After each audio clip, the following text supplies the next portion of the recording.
Good evening, everyone. You are listening to Red Pill 78. I am the Corruption Detector, and this is your Red Pill News.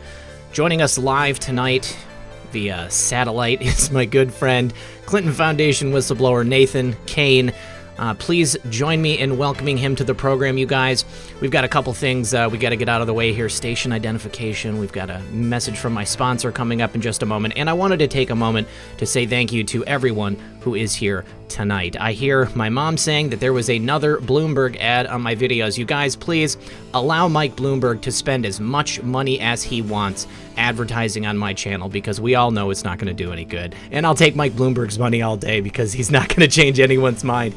You guys, do remember to like and share this broadcast. Make sure you help us get it out to everyone on the planet. You know, this when emergencies strike, there's always news stories about long lines of people and empty store shelves. Well, there's no need to be part of that chaos and the possibility of having to deal with FEMA food lines. Those that know what's coming are using today to prepare. You should make a plan too, and you can start by building an emergency food supply. I trust and use My Patriot Supply, and you can too. They're the experts in emergency preparedness and have guaranteed 2-day delivery. Disasters won't wait, and neither should you. This week, you can save $70 on a 2-week emergency food kit when you go to my special website, preparewithredpill78.com. My Patriot Supply food kits last up to 25 years in storage and include breakfasts, lunches, and dinners. Order today and receive guaranteed 2-day delivery discreetly to your door. Take action so you're ready for what's coming and save $70. Those that know what's coming are preparing, and you can go to preparewithredpill78.com and get yours today. Once again, that's www.preparewithredpill78.com. And remember, when you support my sponsors, you support this channel. All right, guys, everyone, please do me a favor. Remember to like and share this broadcast on all your favorite social media platforms. We've got patriots here from all across the globe. So without further ado, please join me in welcoming to the broadcast my good friend, Nate Cain. How are you, Nate? Hey, I'm doing good. How you doing? Excellent, excellent. Thanks for joining us once again. So you are now starting to talk out more about what happened to you, and I appreciate you coming on the show to share that here with the audience. Before we get into that, though, I wanted to just briefly touch on a subject that happened within the last 2 days. We had another whistleblower, DHS whistleblower, Philip Haney, who was found with a gunshot wound next to his car after he'd been missing for 2 days. So I assume you've heard about that story? Yeah, I saw when that story broke. It's very disturbing, of course, and it reeks of foul play, in my opinion. I don't care if they tell me try to say that he killed himself, because that seems to be their modus operandum, is to claim suicide. It just doesn't make sense. No, it doesn't. And what really makes it reek is the fact that he had a meeting with a good friend about a month ago, told her specifically that something like this could happen, and that it would specifically be blamed on suicide. So kind of makes you wonder, I mean, he hasn't been super visible. A couple years ago when he first came out, I know he had a book. I know that he had done some interviews on Fox, but I haven't heard of him for a while. I mean, I was a little surprised to hear that this had happened. So I'm wondering if we're going to find out in the days to come that perhaps he was getting ready to testify in, another setting. Maybe he was going to come before Congress again. Maybe there's follow-ups to the former administration that they're working on, and, he had some level of interest in that.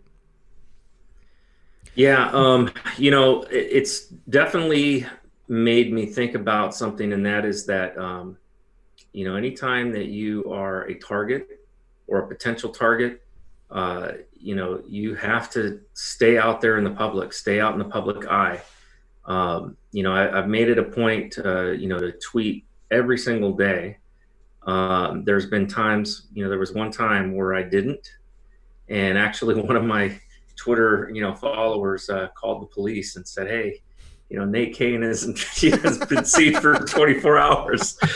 But I kind of learned my lesson. But, in a way, it was a good thing because it got me into this habit of tweeting every single day, even if I'm just, retweeting an article or something that I saw.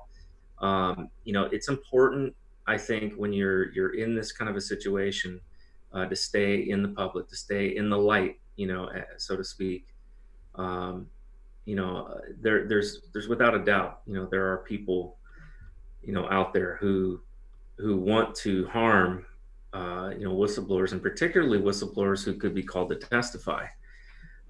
Fortunately for me, I don't think that's really as much of an issue.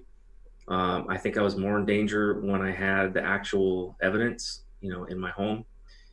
So in a way, the FBI taking it, out of my possession, kind of put me in a little bit of a safer situation, at least from anybody that might want to harm me.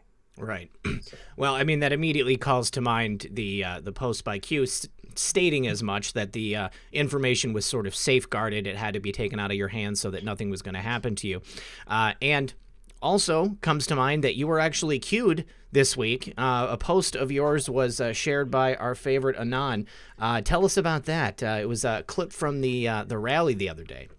Yeah, so I was watching the rally, and and I saw Donald Trump getting up there and doing his thing, and it caught my attention because I've seen him do this before, but it's where he kind of cocks his head like back up, like like that, right? And it's almost like a cockiness, and so I've seen him do that before, and every time he's done it, it's always been because he knew something was coming out, like something was about to happen, and and sometimes he'll throw in there, he'll be like, I probably shouldn't say anything, so it just cracks me up.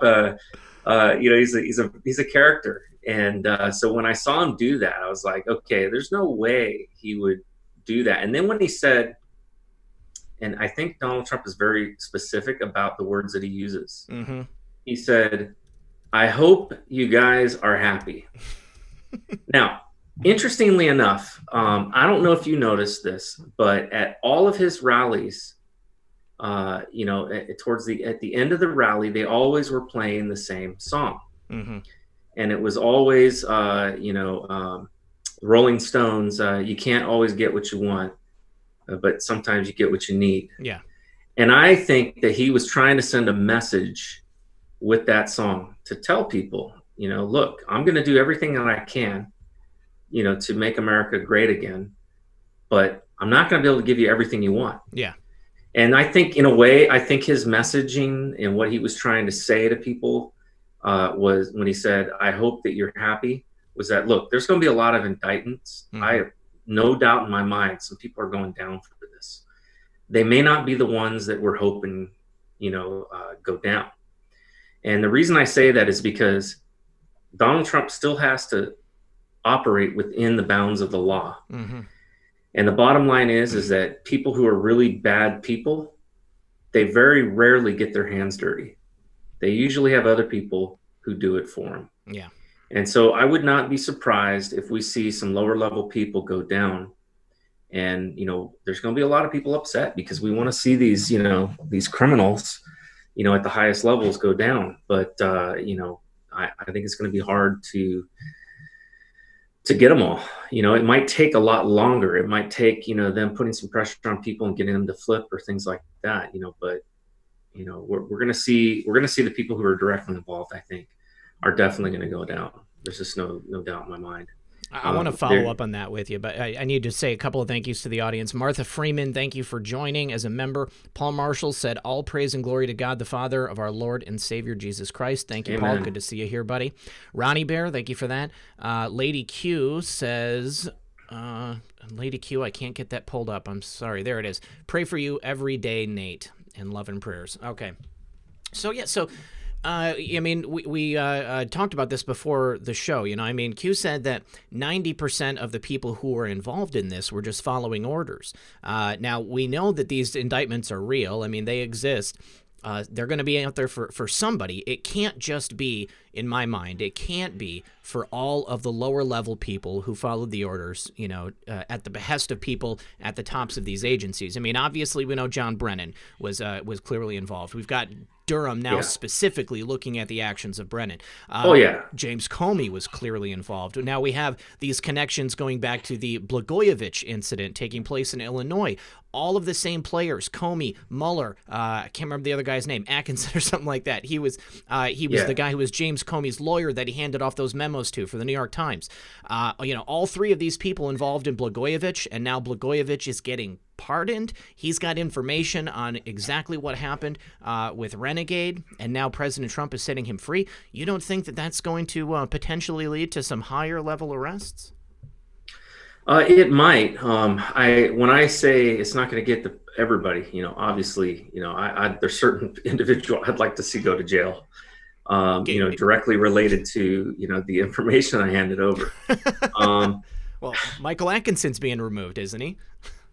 I don't know. I hadn't heard that. Is that happening? I believe that I reported on that last week that they were looking at moving Michael Atkinson around. I'll have to find it. I think that would be a really good idea. I think it's clear his involvement with the so-called whistleblower. Mm-hmm. I think it's pretty dang obvious. The change to the form, the allowance of him to go back and make changes.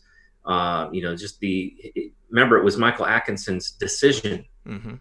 To take that bit of information and consider it an urgent concern. So the fact that he decided to make that an urgent concern, so that information would be forced to go to the intelligence committees, that tells me right there that he was involved in the plot coup. Mm-hmm. And I think that's going to come out. Now, they're not going to probably call it a plot coup, but that's or coup plot, but that's what it is. There's just no doubt about it. It is a soft coup attempt to bring this president down. And, and to me, if anything, it's conspiracy. So, I think they will find that. I think it's interesting that they did not charge McCabe. I think that he's one that look, they've got to spend resources. They have to go to trial. It's not it, and then on top of it, he would have to get convicted in Washington, D.C., which I think would be really hard to do considering how liberal D.C. is. So right. To me, if they're going to bring charges, they're going to bring it for something that is undeniable, that it's, not just a process crime, but it is clearly provable in a court of law. And so I'm hoping that that's why they didn't, go after McCabe, and why they didn't, go after Comey. I tend to agree with you there. On these small things. Yeah, because it was a small thing, because we had Jessie Liu, she was the one who was involved in that. Yeah. She's now been removed from the equation. So, just by virtue of that fact, anything having to do with that, lower level stuff for McCabe, that's tainted. So they can't go after him for that. They're going to have to go after him for those bigger slam dunk charges, which include treason and sedition, and trying to initiate a coup to remove the president from office. We've clearly got evidence about the origins of the investigation starting way back, way earlier than they admitted to it before. And now we've got a special prosecutor in Pennsylvania who's working on this stuff as well, outside of the bounds of Washington, D.C. So I think that we are definitely going to see these people getting, charged and going to trial sometime in the future. But it is going to be for those bigger level things.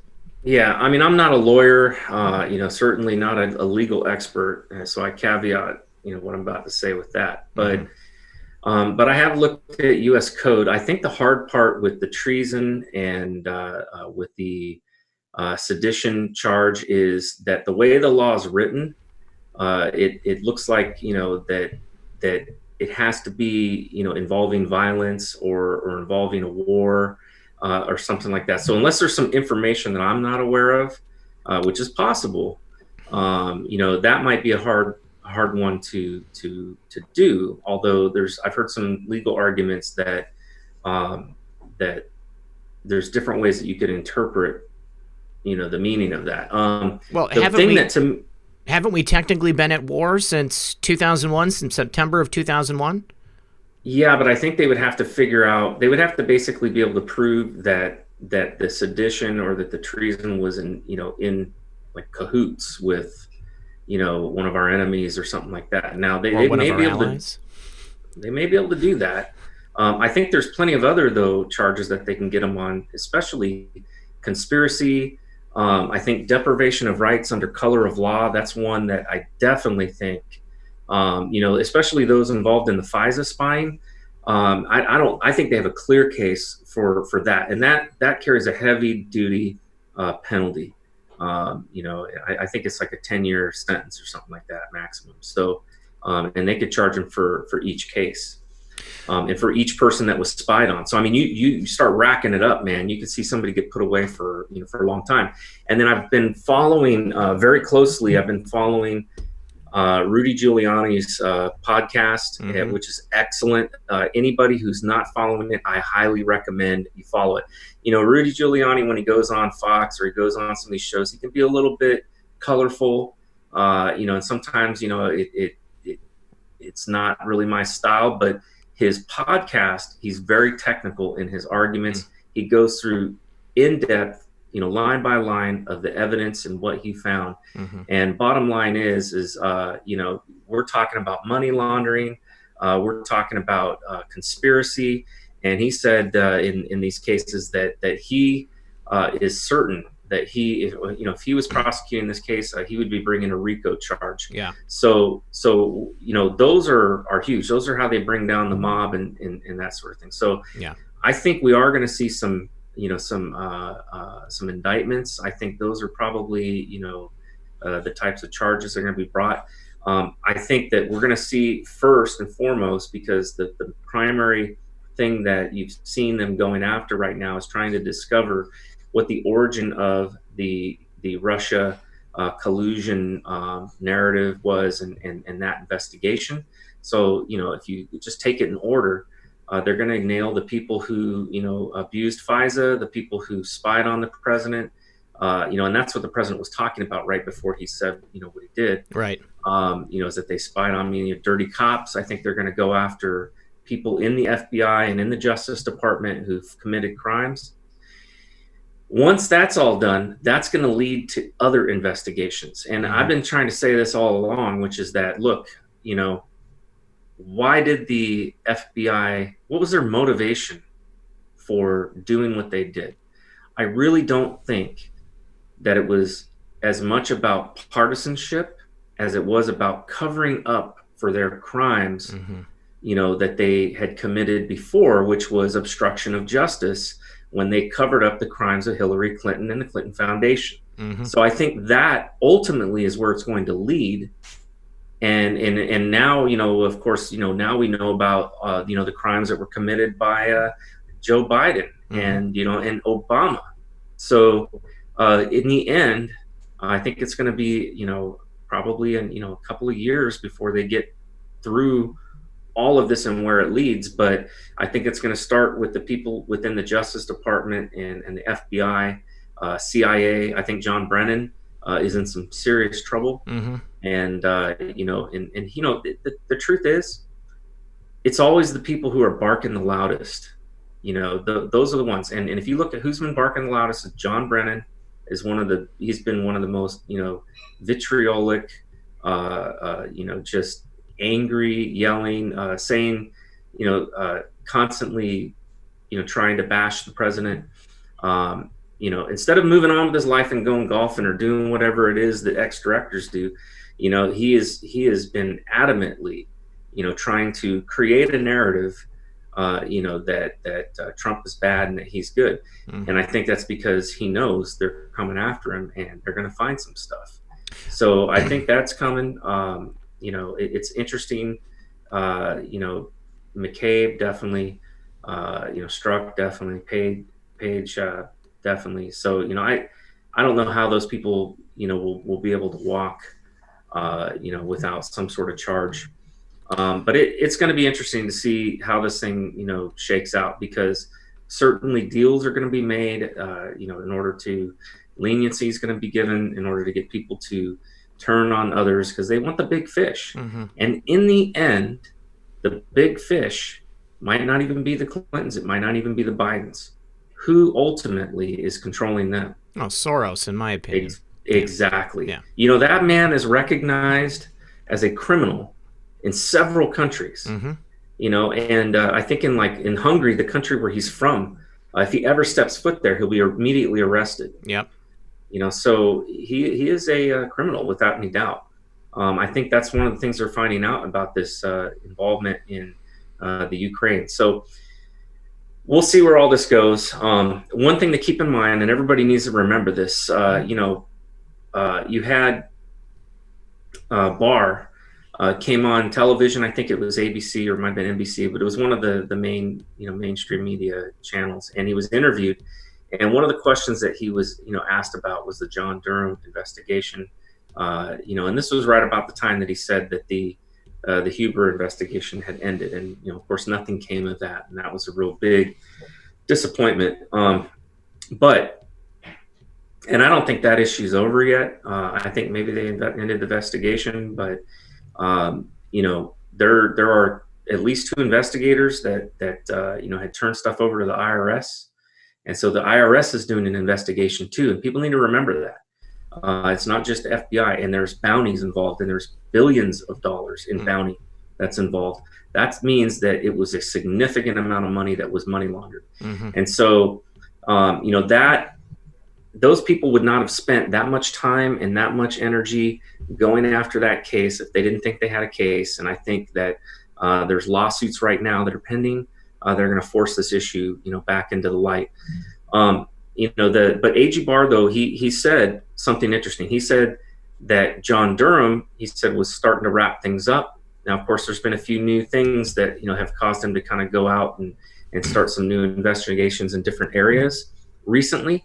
But the main investigation, I think he said it was wrapping up, and he said he expected that it would be done, you know, end of spring, early summer. So, you know, we're almost there, but we're not there yet. And so I think we need to remember that. We need to have patience. You know, the system is broke as it is. You know, it's the best we've got, and they've got to work within, you know, the bounds of the law. There are some crimes that you have to prove intent, and others that you don't. And so, you know, it's a lot harder to prove intent, you know, but in some of these cases, like I think with Biden, I think it's pretty obvious. He kind of, you know, tattled on himself, you know, at the, when he spoke about, you know, that firing or getting that prosecutor fired that was, you know, going after Burisma. You know, I think that that's a slam dunk right there. I mean, corruption proven. You know, but going back to specific charges, you know, treason and sedition, President Trump called out the involvement of UK, Australia, Italy. You know, I mean, he said all of them. You know, all of them are considered allies of the United States. But if they were working with the administration from the past president to, you know, push out this new president, I think that could count under the treason and sedition. And then, you know, the other part with Joe Biden, the money laundering, all of these transnational organized criminal organizations. I mean, you know, you've got worldwide RICO right there. So, you know, I think that those are the ones that we really need to look at. Well, I'm going to tell you, George Soros in particular, that guy's a bad guy. Yeah. And I mean, everybody knows that. Okay. But there are other things. Okay. Other things that I know that I can't talk about. And I'm telling you, that guy is a bad guy. The problem is, this is the problem. There are other people involved with him who are also bad people, and they're going to do everything they can to cover him. So, you know, it is, this whole thing is a mess. You know, we've got a serious problem of corruption in our justice system. And as we're seeing, you know, with this judge, Amy Berman, it's also, we have a major corruption, you know, in our judicial system, and we obviously have corruption, you know, within Congress. So, you know, it's everywhere. It's in all three branches. You know, I'm of the belief that you know, that consolidation of power, it brings evil. That's the bottom line. The more we consolidate power, the more you have a monopoly of power, the more corruption, the more evil there is, and the harder it is to root it out. And you know, unfortunately, you know, that's what we're seeing here. You know, we've got a corrupt media, you know, because you've got a consolidation of all these media outlets into, a handful of companies. You've got a corrupt, Congress, because these people, and one thing Congress, that blows my mind, they're not subject to FOIA. No, they're not. So, they can go about doing all kinds of things, and everybody knows like what Judicial Watch has been able to uncover. Mm-hmm. I mean, they honestly, those guys should be given the Presidential Medal of Freedom, because they've done more to uncover the corruption in our government than anybody, more than anybody. They have, been fighting these battles and using lawsuits to basically get the release of all these texts, the release of all these emails. They were the ones that discovered the secret email server. Mm-hmm. So there's all kinds of things that, that they have been able to bring to light, and thank God for that. Interestingly enough, just a little interesting story on that. Somebody told me the other day, said, hey, you should reach out to Judicial Watch. Well, I tried, but the truth is, they didn't want to necessarily talk with me, and I understand why, because they want their operation, which they are legally going after documents. They don't want any kind of cloud, anybody to be able to say, oh, you got some leaked information or something like that. And, so they, they're very, very much protecting, that image, and they're doing everything they can by the book. So, God bless them. If you got extra money, throw it at them, because these guys are going to do it, and they're going to bring some of the stuff to the light. Well, I'd like to segue right there, on that note, back to your case. Thinking about the information you uncovered, and let's go back a little bit further than we have on the program before, Sure. And how this all started out. So, there was a lot of information I couldn't share right at the beginning, and some of it I didn't share because I didn't want to. Some of it I didn't share because I didn't know if I could. And so things have changed. I'm down now at the point where I feel that it's in my best interest to bring some of these things to the public. Now, I still am not going to talk about the details of the information I handed over. It's classified. Can't do it. I've already mentioned multiple times generally what it's concerning, and so I don't really need to go into that. But to tell you a little bit about what's happened to me and what went on, this thing didn't start with the IG. Okay, it started with me first going to the HPSI, and the HPSI was still under the control, of the Republicans at the time. Devin Nunes, who was doing a fantastic job and who truly was trying to uncover some corruption, in the justice system. And I think he saw a lot of what was going on and was trying to bring it to light. He certainly, has been one of the more active representatives looking into these things. Mm-hmm. So, I ended up coming across this information, and I had to make a decision of how I was going to get it into the right hands. And so my first option was to look at the IG system. But at the time, there was no way I could go through the intelligence community IG, because Michael Atkinson, who was the IG, he was one of the people that was named in my complaint. So I could not bring it to him. And the ICWPA is the only way that a contractor can blow the whistle. It's the Intelligence Community Whistleblower Protection Act. And typically, those complaints, they are filed through the Intelligence Community IG's office, not through the DOJ's office. So the Whistleblower Protection Act, the WPA, that one is only for government employees. So I wasn't really even sure that I could go that route with the DOJ. But even if I was certain of it, I did not feel comfortable with it, because Rod Rosenstein was the deputy at the time, and Jeff Sessions had recused himself from all things Russia, and this directly involved Russians and the information that I handed over.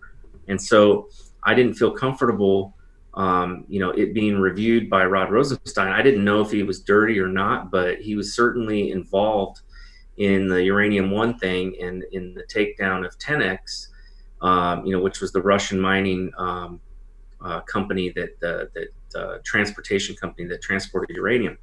And the problem is that case had happened like, at least a couple of years ago, and nothing had happened. I think it occurred in 2016 or something, but there had been no charges. Nobody had ever been indicted. I mean, it was crazy. And funny thing is actually now they have. It happened after I blew the whistle, but at the time, to me, it seemed like a big cover up. So I didn't want to go, with him. I ended up making a decision that my best route was to try to get in touch with the HPSI. But I'll be honest, I was scared for my life, man. I mean, look at who I was blowing the whistle on. It's bad enough that I was blowing the whistle on, potential crimes committed by members of the FBI and the Department of Justice in terms of covering up crimes. But what made matters worse was that these crimes were directly involving the Clinton Foundation and Hillary Clinton herself. And so, I think everybody on this channel knows what typically happens to people who go up against the Clintons. Right. So, I certainly was nervous for my life. So I went to unprecedented, measures to protect my anonymity. I didn't want to call the HPSI and have my number registered on their call log. I didn't want to walk in there and have cameras pick up my face and have my name registered in some log. So I needed to reach out to him through a third party. And there was a YouTuber who I'd been watching at the time, and he's a great guy. And but at the time, I didn't really know him that well. I just started watching his show, and I'd seen that he had Bill Binney on his show. And Bill Binney was a famous NSA whistleblower. He invented Thin Thread, which was the mass intelligence system, that is used today by the NSA. And so, I knew that he had connections. I knew that this YouTuber had connections with, people who were pretty important in Washington, D.C. And I knew he had at least a connection with Bill Binney, who I knew had connections with other people. And so, he had always had a Bible verse at the end of his show. So I knew he was a Christian. And, that gave me at least a sense that, maybe this guy's trustworthy. Mm-hmm. And so I reached out to him, and that guy is Bill Still. So he's got a show called The Still Report. And I ended up contacting him, and I asked him if he, and by the way, I would never dox anybody. The only reason I'm even bringing up his name is I asked him permission, and he gave me permission to go ahead and use his name. Yeah, thank you for saying that. Yeah, so I ended up contacting him, and I just sent him an email, and I said, hey, I would like to, I'm a whistleblower working for the FBI. I've got some things that I need to share with the HPSI, and I need a meeting set up, but I don't want to be the one setting it up. Mm-hmm. And I just said, I'm scared. And so he contacted me back, said he had a connection. And so he reached out to somebody, and that person had a connection with that he knew had a connection with the HPSI. And so they made contact, and a meeting was set up for me to meet with a senior staffer. I'm not going to name him because, again, I don't dox people unless I've been given permission to share who they are. So I won't be sharing who that is. But I met with a senior staff member. That's important because I looked into the law, and the U.S. Code allowed for me to hand over classified information to a senior staffer of the intelligence committees. You can look it up in the U.S. Code, and it states that they can receive classified information from anybody. Now, I had a courier card, so I was authorized to carry classified information outside of the FBI building. And so I followed all the procedures and did all of that, double wrap, all of the information. And we set up a meeting, and I carried it, out, and we met. So I got picked up at it was the Botanical Gardens, and we drove around to the House Executive Building, and we picked him up on the corner, and then we drove around DC for about 3 hours, and I briefed him. I briefed him on everything, and then I gave him the thumb drive, and which had all the information on it. And while we were talking, he asked me. He said, that the information was important to them, but all the information that I had really, was financial in nature, and they were concerned, and they were investigating. They wanted to know what the FBI knew, what they knew about the Russians at the time that these decisions were being made, on the approval of that cell of uranium-1. So he asked me to go back in and to, collect more information. And I was honestly, I wasn't expecting that, and wasn't really looking forward to that. I mean, it took me, a bit of time to work up the courage to, do that the first time. And, now here I had to go back into the lion's den, and try to, snag another piece of meat from a lion, so, very nerve-wracking. And just to be perfectly clear here, so everybody in the chat understands, what you blew the whistle on was financial information related to the uranium-1 deal, which is how the Clinton Foundation came directly into play, which is how Hillary Clinton herself came into play. And now we've got a lot of people asking about other names, people who are involved in this. Is that anything you can comment on, or is this as much as you're willing to say, the financial records related? The only thing I'm willing to say is it was more than uranium-1. Uranium-1 is the tip of the iceberg. This was a global conspiracy, okay, to money launder, and a lot of what you are seeing talked about right now by Rudy Giuliani is an example of the type of things that were going on and that the FBI knew about. And this is, a lot of money laundering, public corruption, securities and exchange fraud, and even there was at least one case of terrorism financing. And I don't want to get into. I'm not going to talk about what countries that were involved. There was a lot of countries involved. A lot of them very nefarious ones that, like, you would not want to see money, going into the Clinton Foundation, from these countries, or vice versa. But there was a lot of that happening, and it was all being done through through shell corporations and through shell 501c3s and other charities and things like that.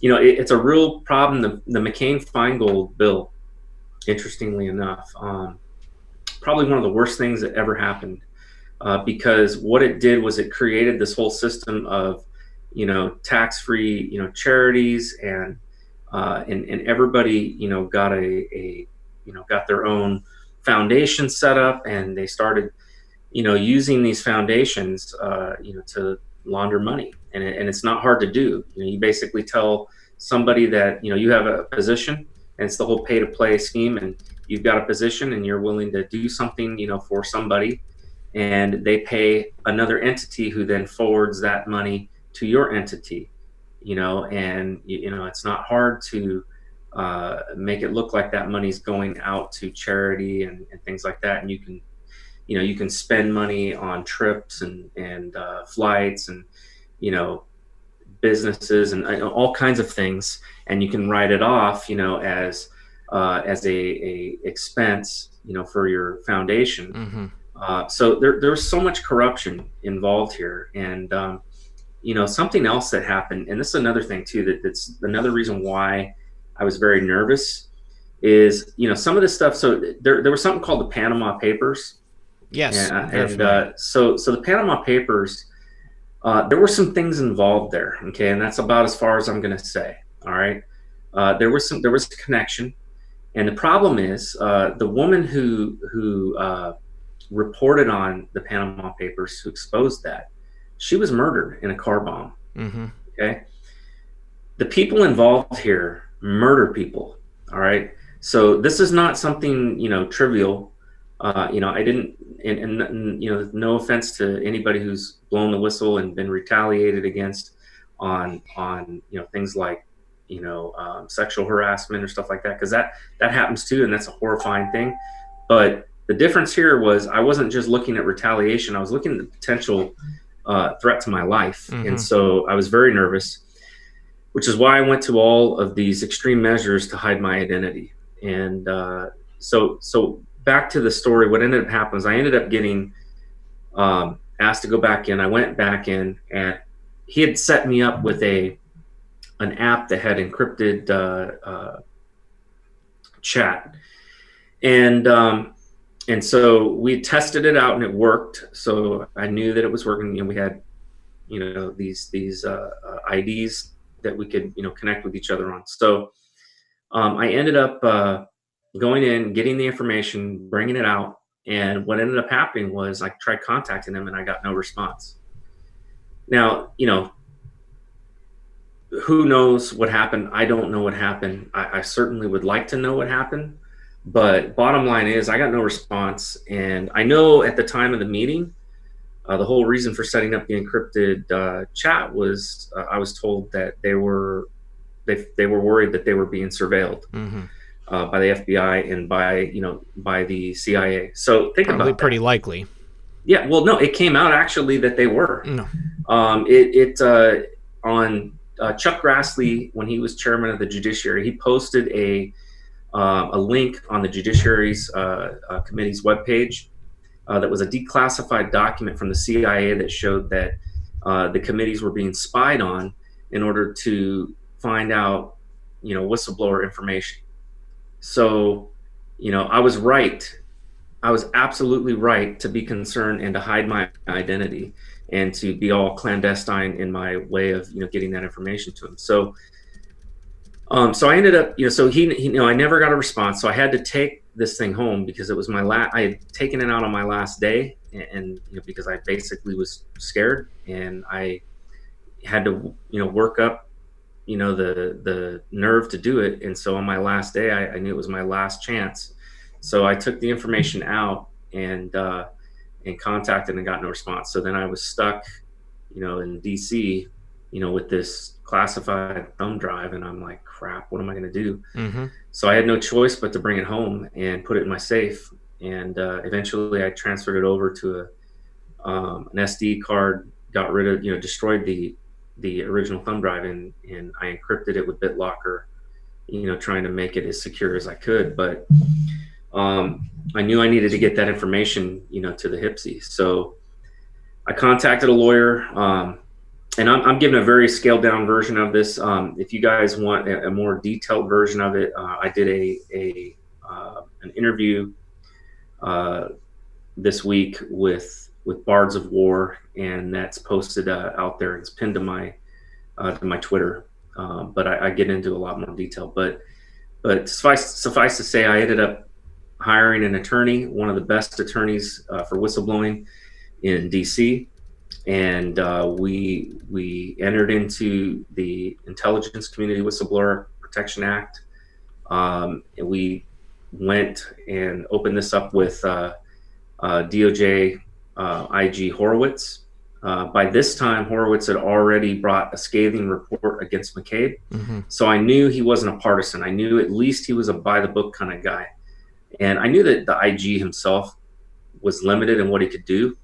But I at least felt like bringing it to him, I could get things in the right channels, and I didn't know how this whole process worked, but that's why getting a lawyer was good. But through my lawyer, we were able to negotiate or make a deal that, look, we wanted to bring what's called an information, where we are, utilizing our rights under the ICWPA for me to be able to go and take this information to the HPSI and the CISI. So it has to go through some review process to make sure that redactions can be made of methods and sources, right? That's the key thing that they always redact. It went up to Jeff Sessions, I was told. This was all related back to me from my lawyer, who was in contact with the IG's office and the deputy there. So, or one of his senior investigative, counsel. So it went up to Jeff Sessions. Jeff Sessions, basically didn't want to review it, didn't want to really touch it or deal with it, and probably because he'd recused himself from all things Russia. So he sent it back down with no redactions. And, I don't know if that was intentional or if that was by luck, because he just didn't want to deal with it. But the IG looked at the information and said, this is serious stuff. And so, he gave us permission to take this information, to both committees. Now, a lot of people don't understand why I had a thumb drive or why I still had this SD card at my house when the FBI showed up. So I want to explain that, because I've heard a lot of comments, and I've heard both people say, oh, I hope he made a copy and he's got it hidden somewhere. The fact is, I don't. Okay. And actually I'm kind of glad, because as long as I had that in my possession, it made me a target. Now, the reason I ended up with it was because the IG initially asked us to print out everything to them, because we had a right under the ICW, or I say we, I mean myself, I had a right under the ICWPA to bring the thumb drive to these committees. What ended up happening was they refused to accept it from me. Okay, so that was the first breakdown in the Whistleblower Act. Both committees didn't want to take it from me because I was using a code name and my identity was hidden, and I was not willing to testify. Okay, they asked if I was willing to testify, and I said not no, but hell no, because I didn't trust quite frankly, I didn't trust the Democrats on the committee. I thought for certain they would leak my name, in that, and make me a target. So everything that they needed to, everything I wanted them to see was on that, that SD card, or that thumb drive. There was nothing on there, or nothing in there, I should say, nothing in my head, that was not already presented in black and white, and, with case numbers and evidentiary, coming from within the FBI. So I figured, I don't need to testify. So I told my lawyer, absolutely, I don't feel comfortable, and I don't want to do it.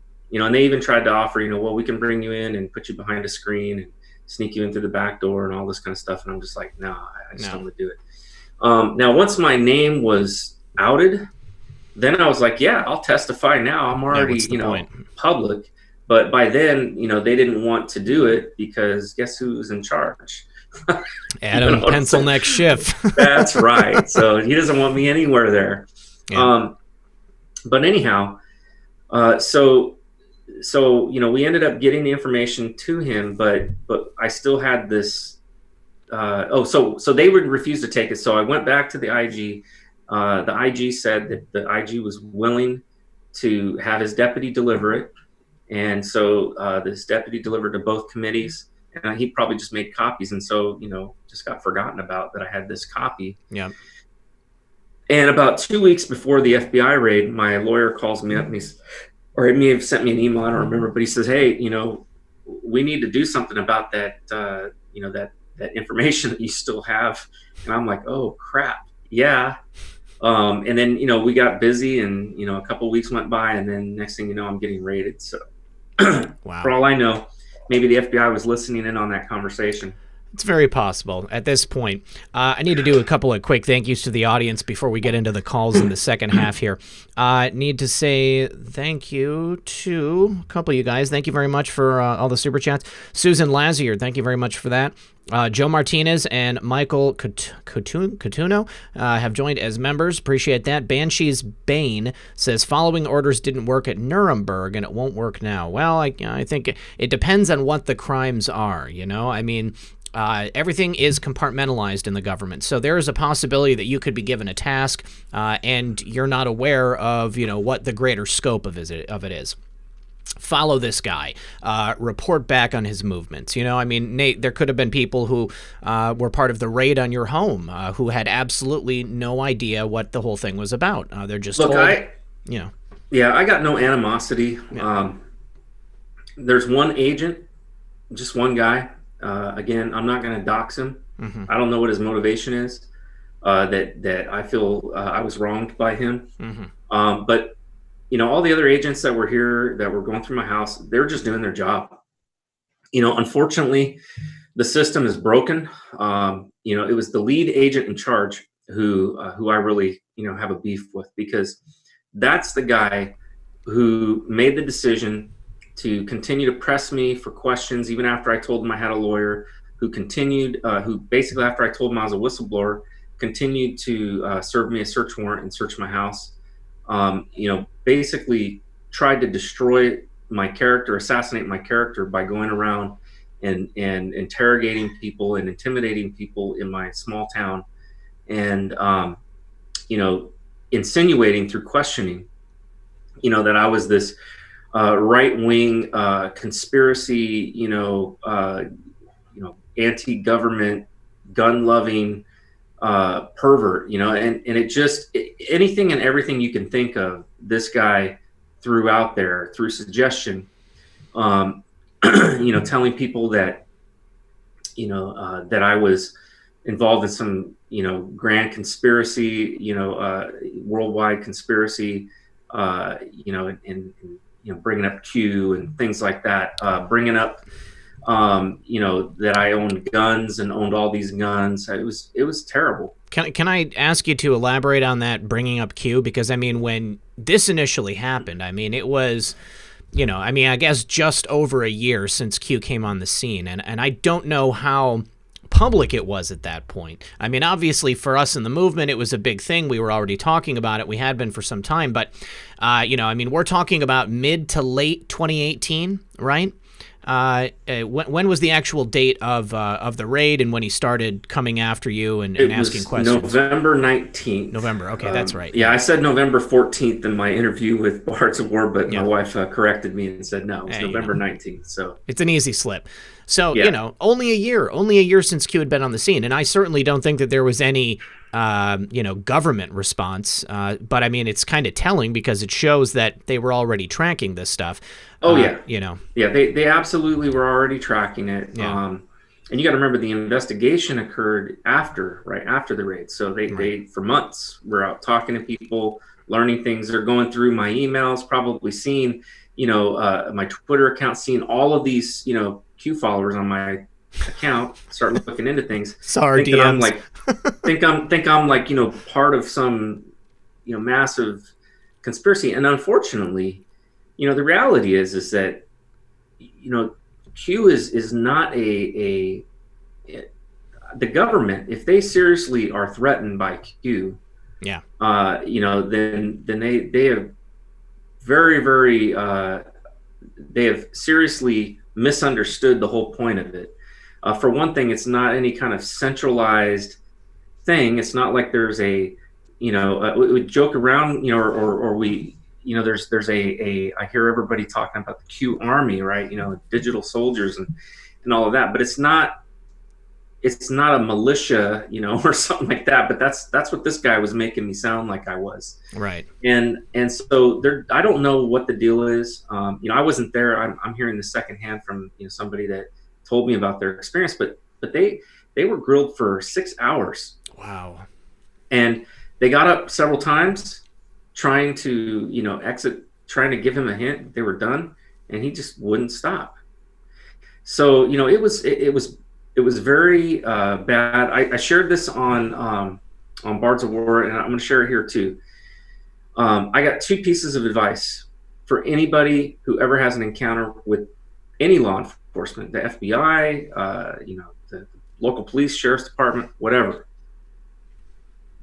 If they start asking you questions, the first words out of your mouth need to be, "I wish to remain silent." And if they arrest you, then the next thing you need to say is, "I wish to see a lawyer." But don't ever say anything to them, because even if you're innocent, and this is part of the problem, right? I opened up and shared everything with them because I wasn't guilty of anything. I was innocent. But they already had it in their mind, obviously, when they got the search warrant. They already had it in their mind that I was a bad guy. And they already planned, this operation. And then that should have been obvious to me. It did become obvious to me when they served me the search warrant after I had already, told them everything, right? That right there is when I knew, oh crap, this is not just some, want to ask you some questions. Not a friendly visit.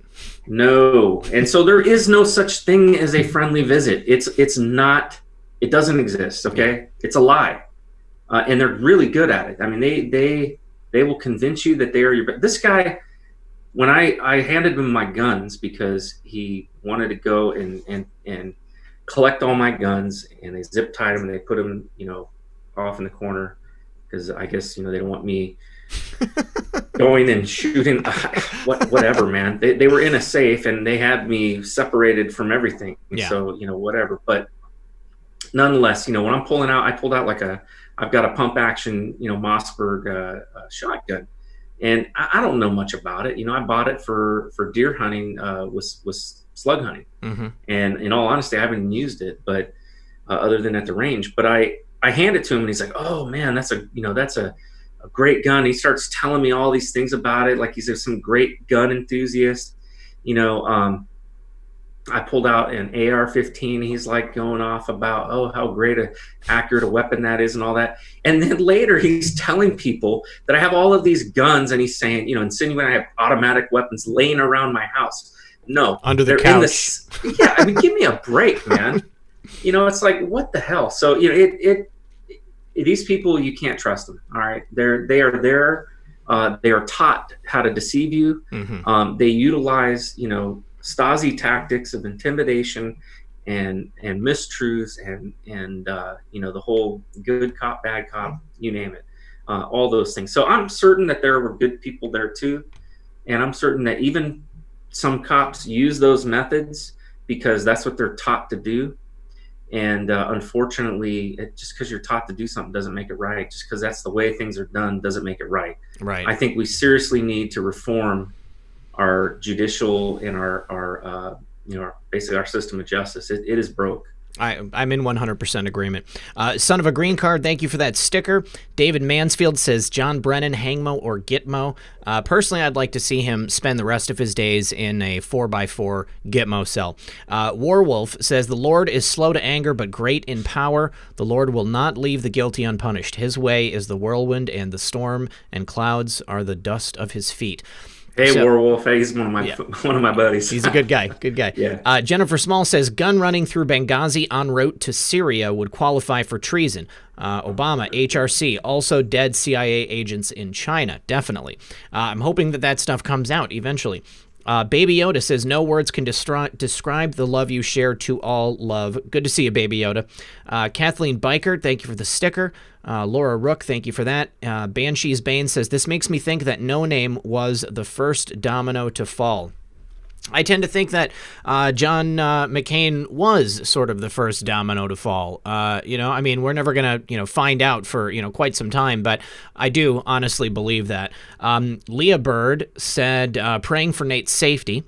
Brittany Taylor says, Red Pill, have you watched Fall Cabal on YouTube? I think the info is pretty simplified and can help the general public wake up if it goes viral. I haven't seen it yet. I've had a lot of people talking about it on my channel for the last 2 weeks. I've been too busy to watch much. Benji Martinez joined as a member and then upgraded to a promoter. Thank you for that. Jessica Deary also joined as a member of the channel. So thank you guys for that. All right, so we're going to be opening up the phones here in a minute, guys, because I know that you have a lot of questions for Nate. Now, I just want to tell everybody ahead of time, there is going to be some stuff that Nate is not going to be able to answer, or, perhaps depending on the nature of the question, he won't want to answer it. I ask that you be respectful of his wishes when it comes down to that. If it's something that he's not going to get into, then he'll let you know. If you've got another question, great, we'll go into it. If not, then I do appreciate your call. Let me get the link up here for you guys, and we'll get our first callers on the line. First, I'm going to go ahead and drop the Zoom link into the chat, and then we are going to throw that link also into the description of the video. So if you don't see it right away, all you need to do is refresh your screen there, and then you'll go ahead and get it. Let me get the number so that you can call on your phone, and we'll throw that into the text box on the screen here.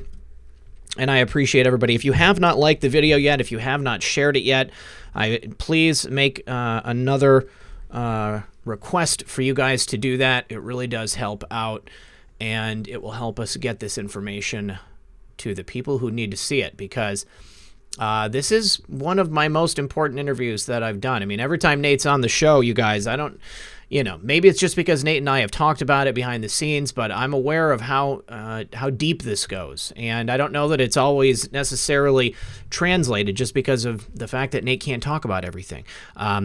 But this is the keystone in a number of ways, in my opinion. I mean, the things that we have discussed over the last couple of years, the crimes that have been committed, this is the key to it. There are financial records for all of these things. And the fact is that they have been in the possession of the people who could have done something about it, and they chose either to not do something about it, or they were threatened to not do anything about it. So let's go ahead and see who's on the phone.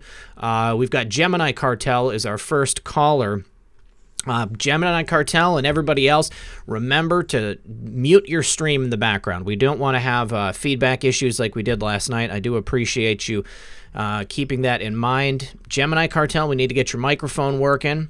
And if you're only listening through the stream, then you're going to be at a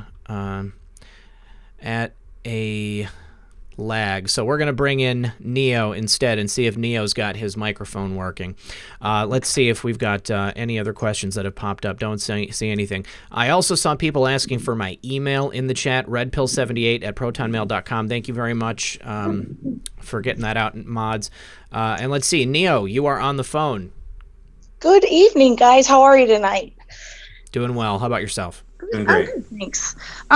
So Nate, thank you so much for everything you do. You are amazing. Your bravery is just off the charts, and I can't even thank you enough on behalf of everybody for what you do. It's super inspiring.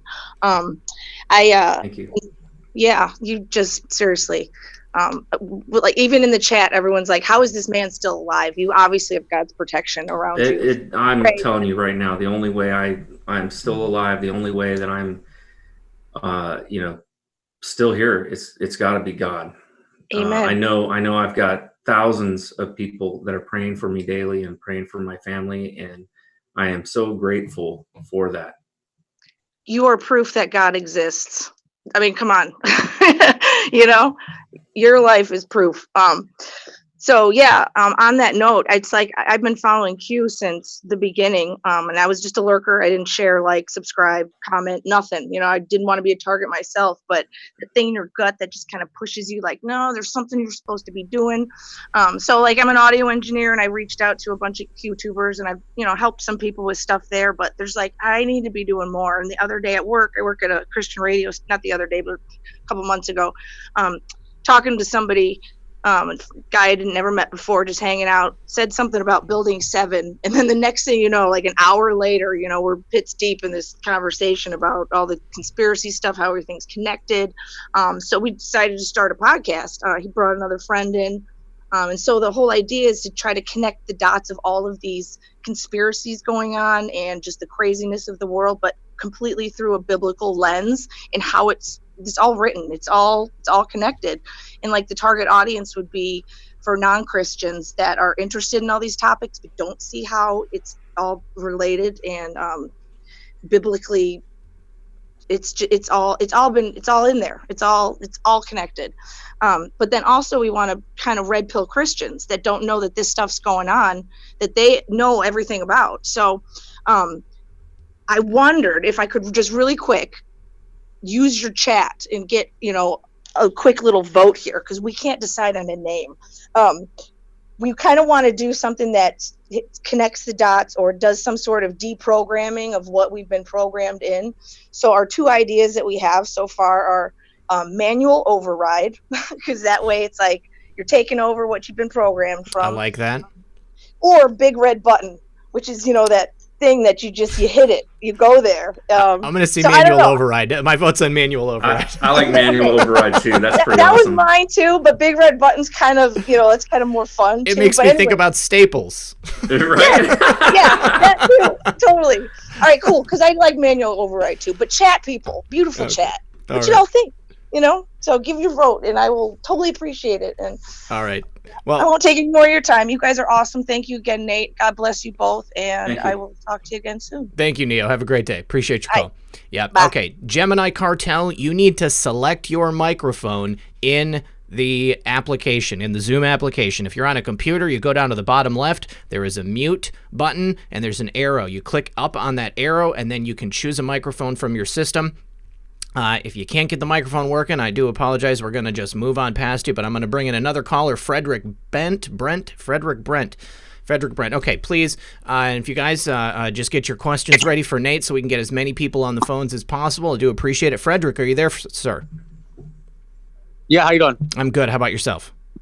Good. Can you hear me okay? Yep, I can hear you well. Yeah, what's your question for Nate?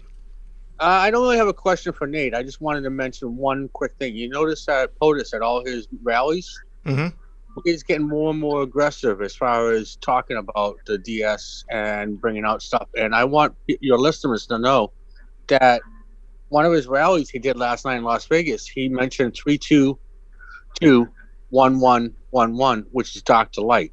Yeah, okay.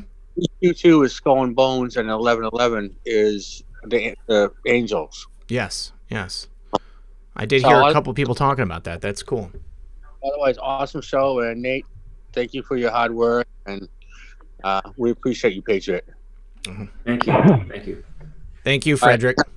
Yeah, on that note, I do agree that the president has been getting more aggressive. That's why I posted what I did that Q ended up, reposting. I thought it was interesting, the president calling out these scumbags. That's pretty strong language. So yes, it was. I couldn't agree more with that phrase too. Well, I mean, and also telling us that he thinks that we're going to like the way it shakes out. I mean, clearly he did have a little bit of inside baseball on that one. I mean, he knows what we're thinking. He's been really open about sharing, Q-related content recently. He just retweeted Praying Medic today. I mean, it's a pretty big deal. And then the other day we had the picture with Ivanka and her son in front of the White Squall painting. I thought that was pretty interesting. And then we had Laura Lee Trump sharing Joe M's most recent video, The Best Is Yet to Come. Clearly Q-related content. So all around, the Trumps are sharing stuff. Gemini Cartel, looks like you got your microphone working. Are you there? Yes, sir. Excellent. Yes, can you hear me? I can hear you just fine. Yep. What's your question for Nate?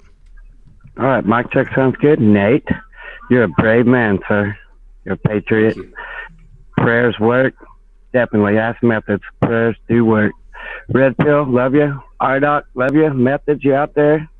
Hulkinator. All right, guys. Well, thank you. Thanks for letting me in, bro. Oh, of course. Appreciate the call. And while everybody is still here, I just want to remind you, after this show, RDoc is going to have his first live stream. I'm going to be there with Space Shot and Hulk and all the guys, so just make sure you go check that out at the end. And Gemini Cartel, thanks for your call, buddy. Hey, oh, yes, and Patriot News. Patriot News, too, good remember. stuff. Yep. All right. All right, we'll talk to you soon. Bye-bye. All right, thanks for that, guys. Coming up next, my good friend and big-time fan of the channel, Carl Sorrells. You're on the air, Carl. Hey, sorry about that. It's okay. The lag got me. Hi, guys. No problem. So, Nate Cain, I love you, brother. You are really one of the most courageous people I know.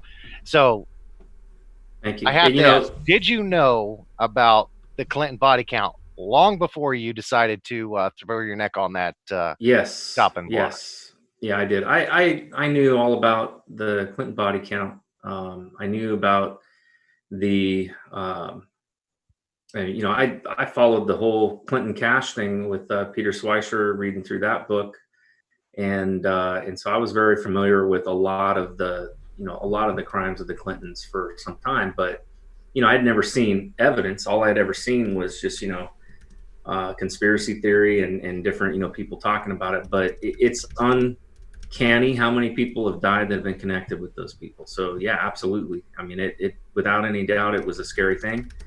There's no way I could have done what I did without God's help.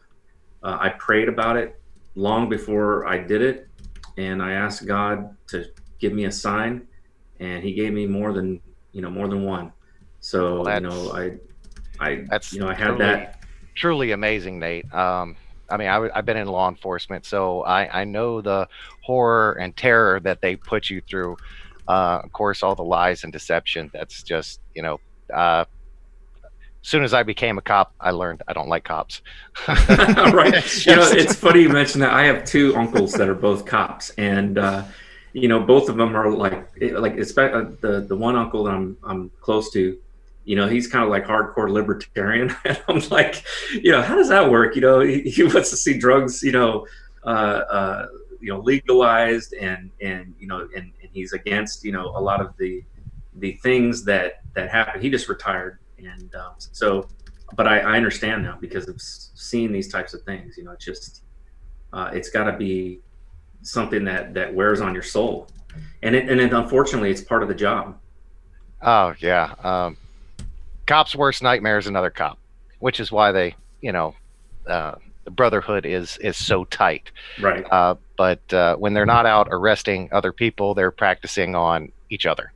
Well, and that you bring up something. I've always been a supporter of the thin blue line, and and I've always supported law enforcement. Like I said, I've got family members that are in law enforcement, and I mean, I was super proud when I went, and I got hired to go work at the FBI. I mean, that was a pretty big deal, and I had probably the most difficult interview that I've ever had, and and I passed that, and when I got to go there, I found it to be, quite an honor.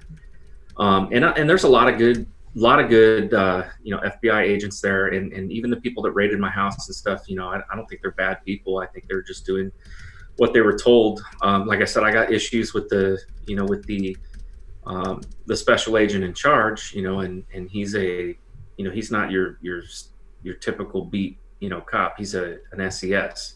So, I've got some issues, with what he did. And, but, I think that I've heard some people say that we need to dismantle the FBI, and, we need to dismantle the CIA. And,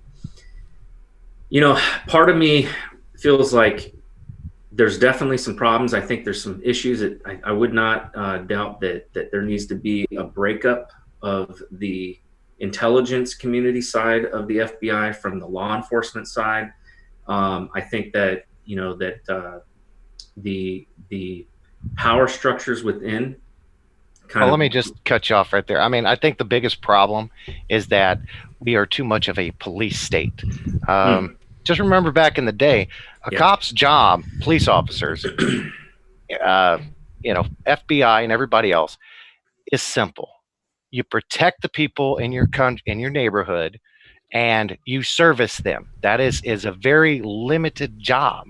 People's lives are supposed to go uninhibited, unencroached. Yeah. And, the creation of CIA was the creation of the deep state and, into our country. The FBI was very similar. I mean, it was just a broader spectrum. I think it was the beginning of the police state that we know of today. Yeah. And too many police officers and law enforcement in general have no idea how limited their job should be. Well, and they forget and they abuse their power. You hit on something, and I was thinking about this today. For a regular police officer in a small town, everybody knows him. He's a that's right. In some small towns, they require the cops have to live in the area where they, are doing, whatever it is that they're doing, because they want it. They don't want it to be an adversarial type of situation. And that's a big problem that you see in the big cities, and you see, is that the cities are so big, right? It's difficult to have cops that live in those areas, and so a lot of times they allow them from outside of town. And so they don't have to feel the repercussions of, abuse of power, and things like that, because, and how, in other words, how the community would respond to them. There's no shame, for that. Whereas in a small town, the cops aren't going to do those sorts of things because they're going to be shamed, for it. They're going to be, it's going to get brought to the attention of the mayor. It's going to get, people are going to talk. And, so that police officer being a part of the community is an important thing. I saw that, I was a city councilman for Waynesboro, Pennsylvania. And I went on a ride along with a police officer. And I was shocked because, he stopped, I don't know, probably 4 or 5, teenagers or underage drinkers. And, he didn't arrest any of them. He warned them, he confiscated their beer, and he wrote them a warning citation, but that was it. And I asked him afterwards, I'm like, why, how come you didn't arrest them? And he said, because, that some of these kids, you get them into the system, it's just going to make things worse for them. They're not going to end up, better. Sometimes the best thing you can do is give them a break and just try to steer them in the right direction. And I really thought about that. I don't think that a cop who isn't a part of the community necessarily has that view. No. And so that was an interesting wake up call for me. But yeah, this whole business was terrifying. And oh, I bet. The problem with the whole police state thing is that we are living in a world now that's connected to the internet. Everything is connected. Everything we do is logged somewhere. Every conversation we have, every internet thing that we go on. I shared a little bit about how the FBI looked into my Facebook account. And, one of the things that they did, and this shocked me, was one of the people who they interviewed, told me that the FBI actually 2 different people told me that the FBI brought up emails that were in their emails, meaning that they were surveilled even though they weren't even involved in any of this. So, that to me, just somebody you contacted? Yeah, just somebody I had contact with through the marching band. Now, I'm a band parent, or I was. And so, somebody, I had contact with through the marching band, and they were questioned by the FBI, and, the guy was getting really pushy, and he was making comments about, what about this email that you wrote, da da da da da. And they were like, all of a sudden, that everything went from, the conversation being a little uncomfortable to being frightening at that point, because they realized the FBI had been looking into their emails too. Yeah. So absolutely. I don't know how the hell that's even legal.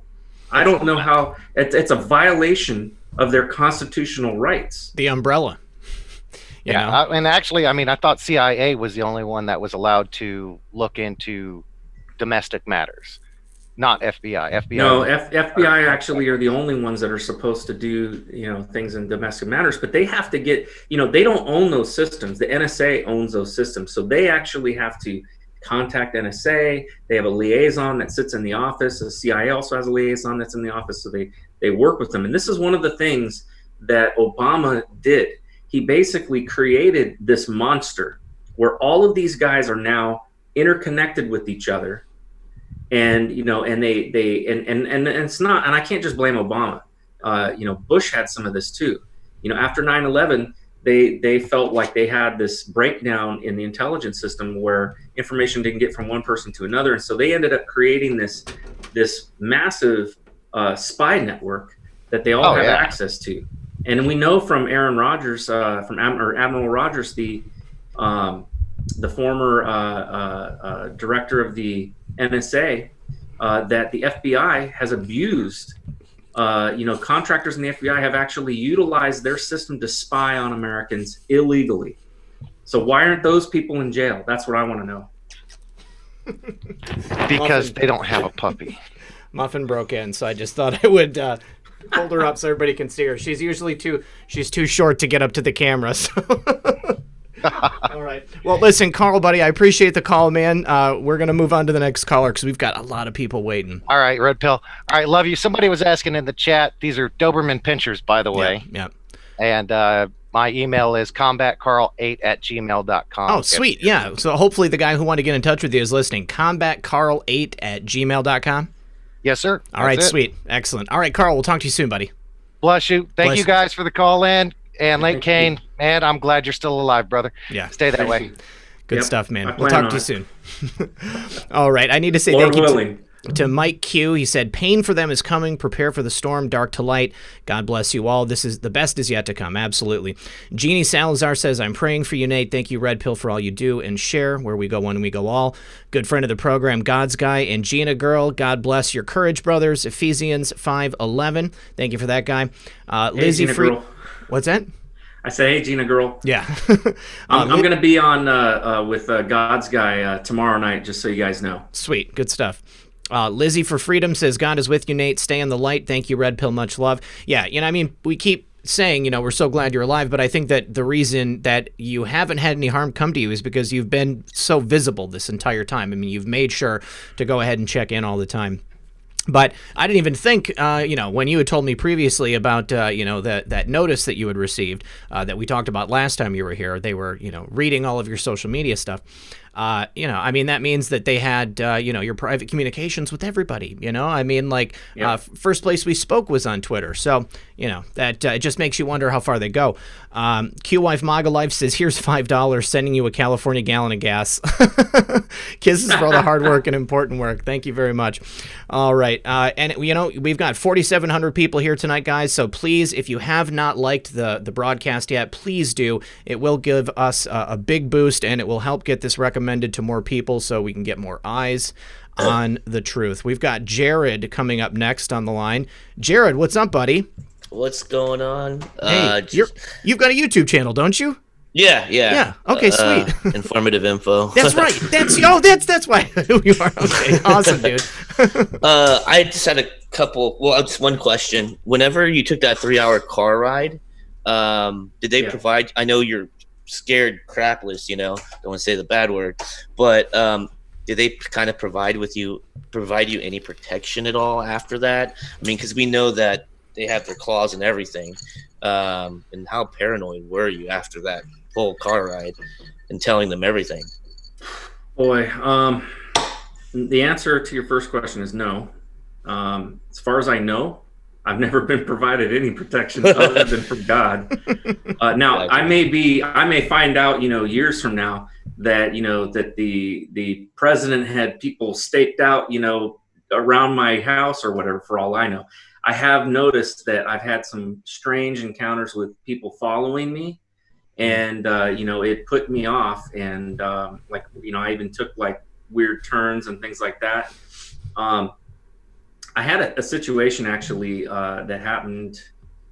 I want to say it was a month or two ago. I can't remember the exact date, but I had been followed by somebody, and so I kind of made a turn kind of really quick when another car was coming so that they couldn't follow me. And then I sped up and then they came down that way, and then I made a right hand, and then they made a right hand, and, and I was trying to lose them. And then finally I turned and they disappeared, and they didn't, and I waited to see if they would pass or turn on my road. Cause I was getting ready to get out of my car and walk over there and confront them. And, but they didn't even pass by the street. So, or pass by the entryway into where I had turned. So I thought, what the heck? Did they stop? So I went home because I was pretty close to my home, and I parked, and then I went in and I told my wife what happened, and they had been following me for a while. And so I took my son's truck so they wouldn't know it was me. And my wife and I both went out and we went looking, and I went back to that place. And there was that guy's car was parked at this house. Now it was nighttime, okay? But this house was gutted, and there was nothing in this house. There was 3 cars in the driveway, and there was and you could see there was a lamp light on inside the house, and it was gutted on the inside, and there was some lawn chairs around this light, and they were just kind of sitting there talking. So it was a little odd. So I don't know if they were doing a stakeout. I don't know if that was people who were, for all the problem is when these things happen to you, you become paranoid, right? You think everything is, who knows, maybe it was just some construction workers, that just break. Yeah. Maybe I pissed the guy off and he was following me because I cut him off or something. I don't know. But, I've learned I don't take anything for granted now. I've got cameras everywhere. I've got lights, floodlights everywhere around my house. I take different routes home. I don't do the same thing. I park in the garage in a secured, area. I keep a camera, that does that. Basically, if somebody walks by my window or even the rear and it faces forward and backwards, it automatically starts recording. So I do a lot of things that I can do to protect myself, but the most important thing that I do is I pray. And I ask other people to pray for me, because the truth is, there's so much in this life that is out of our control.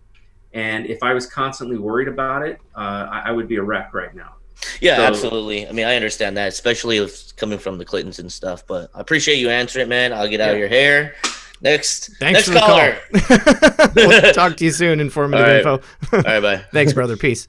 All right, awesome, great. I'm glad we got that story out of you, Nate, because I don't think we've told that on the air yet. Yeah, I don't think so. And it's been a good one. All right, Katie, Love by the Moon is coming up next. Katie, we just got to get your microphone on. And I just saw Wheezy Girl asking where my girlfriend is. I was actually wondering the same thing.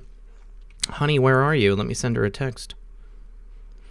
All right, Katie, are you there? We got to get your microphone turned on so we can get you on the air. While we're waiting on that, we have Michelle Morris to say thank you to. Thank you, Michelle. Also, Richard Cook. No questions on either there, but thank you guys for the support. Do appreciate it. Can I get a count from somebody on how many likes we have on the video? I would appreciate it. I'm seeing 47, 48 in the chat right now, and I'd like to know if that number is the same for what you guys are seeing.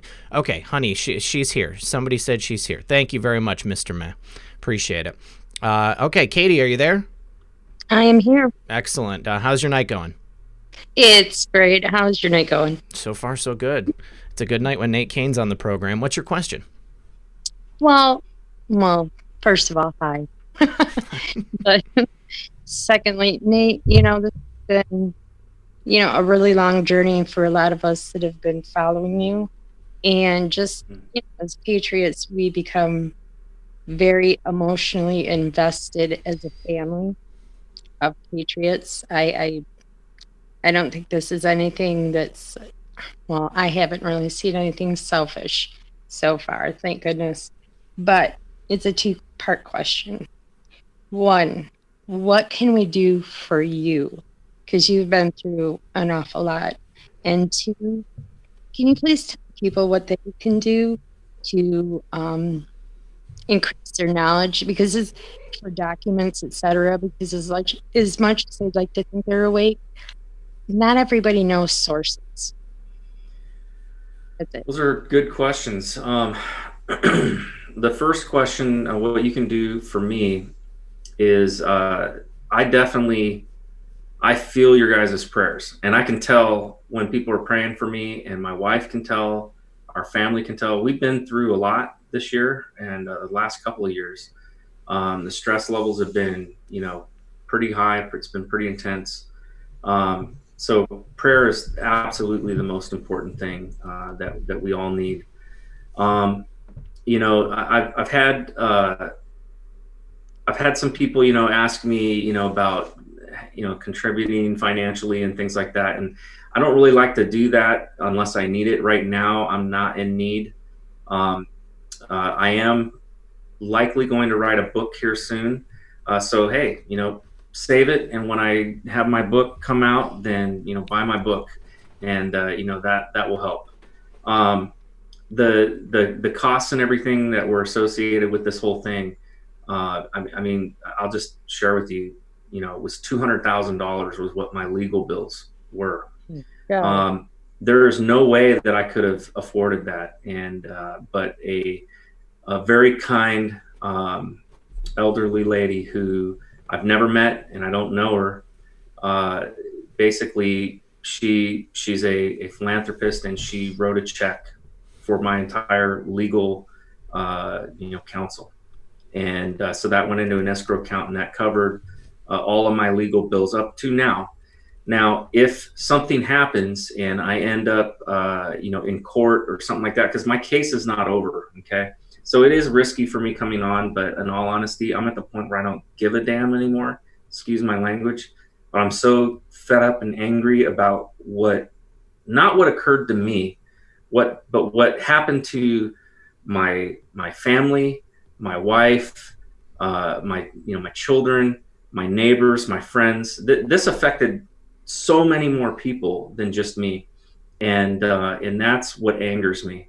So I don't know what's going to happen. I don't know if eventually they will just drop the case. I don't know if they've already dropped it. The FBI never tells you. So as far as I know, they're still investigating me. But if they ever, try to indict me or something like that, I'm going to probably have to raise, legal funds at that point. So I'm not asking for that right now. I don't need them. I'll tell you who does need them, though, is General Flynn. General Flynn is doing something right now that matters. It should matter to all of us. He is fighting against the system, and he is in debt by millions of dollars. So when somebody asks what they can do financially, I just say, hey, you know what? Donate to the Flynn Defense Fund, because it's important that they go after these people who did what they did to him. This miscarriage of justice that happens to him, a clear message needs to be sent for it to stop and for this not to happen again. And so that's one of the best things that can be done. Remind me what your second question was. Sorry. No, it's okay. It's a lot. You've been through a lot, and we've been right there with you. I want you to know that. But it was basically where people can actually go for documentation, because my big thing is people need knowledge. They need to inform themselves instead of just relying on Red Pill, yourself, anybody else out there. So there are a couple of areas where I do think that, like the Q community, and not just Q, but in all other types of what I call the truth movement, it's really, really important, and I believe wholeheartedly that we don't get thrown into this image of being tinfoil hat conspiracy theorists. The only way that we can do that is by making sure that the information that we're putting out there is accurate, that it's backed up by evidence. There's been some really good work that's been done, by some people, on Twitter. Twitter's a great place for information. I found that it's one of the best news sources available because people post stuff there first. And, in the mainstream media, they're usually, a day late and a dollar short. So I found a couple of really good sources of some information that's come out. One is Technofog. I know that Dan Bongino, follows that, and a lot of his information has been very accurate. I'm going to tell you, when everybody else was saying stuff about my case and I was not talking to anybody about anything, Dan Bongino was getting it right. He definitely is a good source.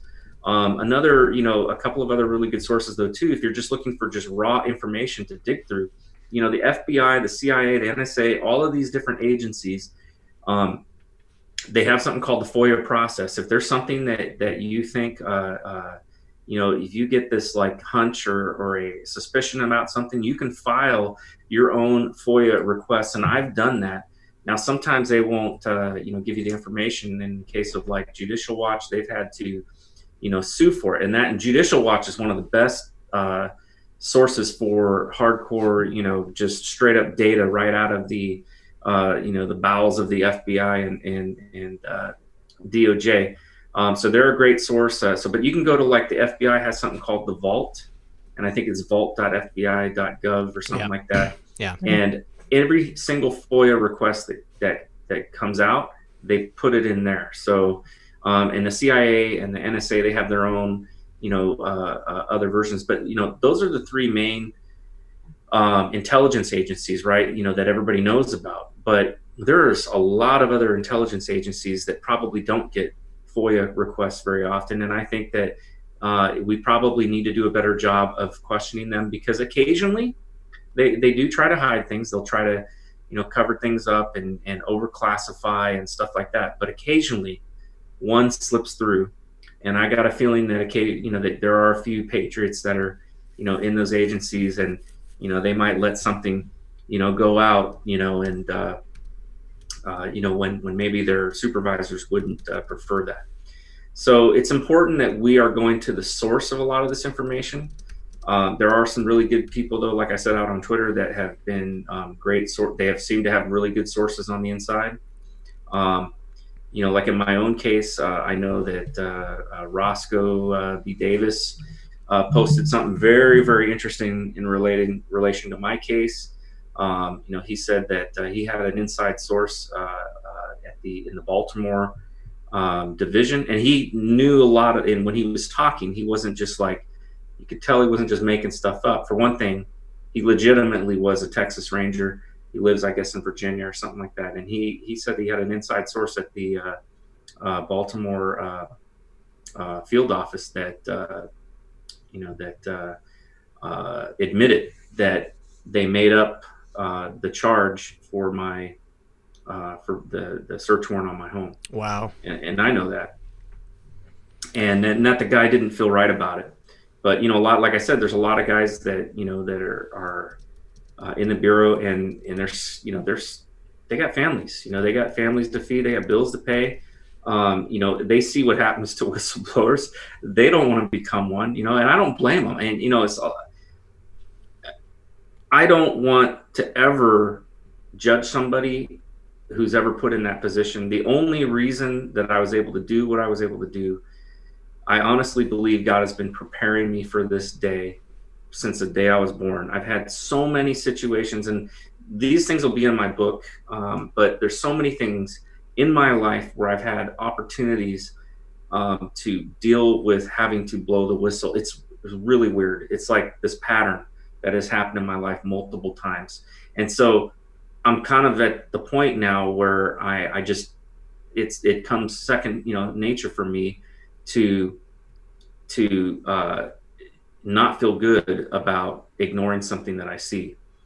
So it is, some people might call my behavior reckless, but I don't consider it reckless when you have faith in God and you trust that He's going to protect you. So far as sources and stuff, the best thing I think is to go straight to the source.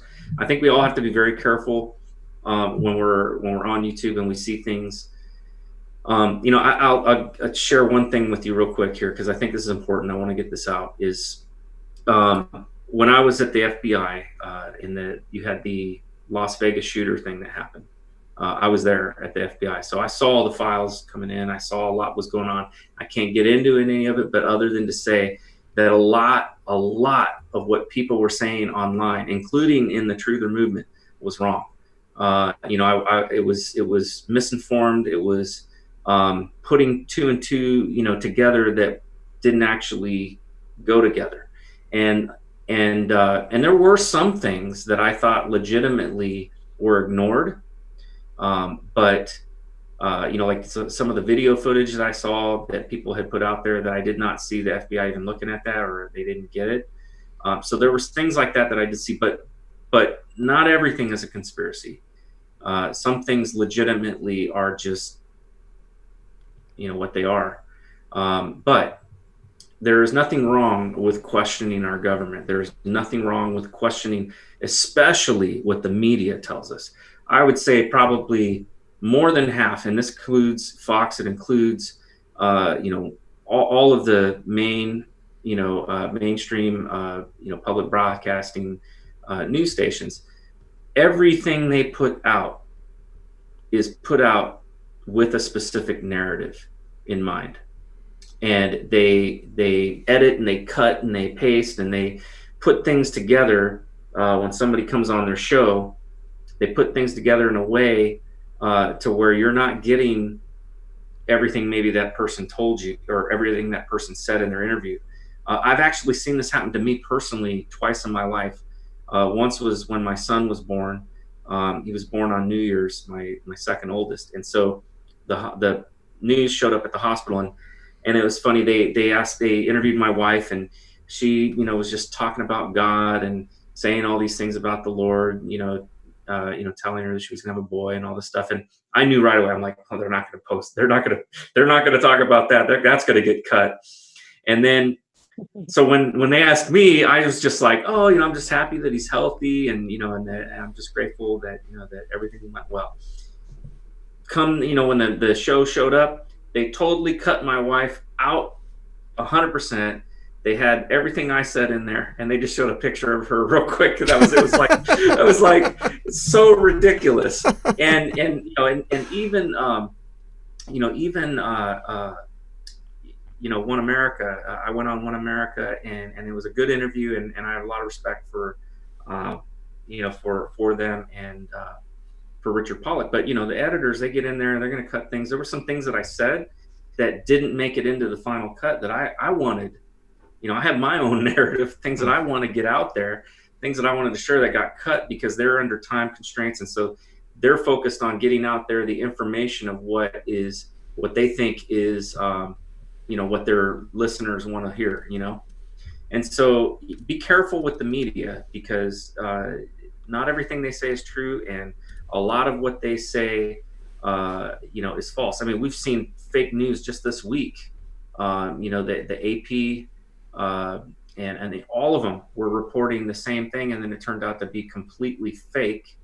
And that was about it was had to do with Trump, and but I can't remember what exactly was. Something to do with Trump and collusion with the Russians, and it was completely fake, and it came out the next day as fake. And so Dan Bongino, he always says one thing. He says, anytime anybody in the media says anything negative about Trump, he has this, we calls the Bongino 24-hour rule. He waits for 24 hours before he reports on it or even comments on it, because usually it gets debunked within 24 hours. So, I guess that's what I would say, is that be careful of the sources, try to go directly to the sources, and definitely pray.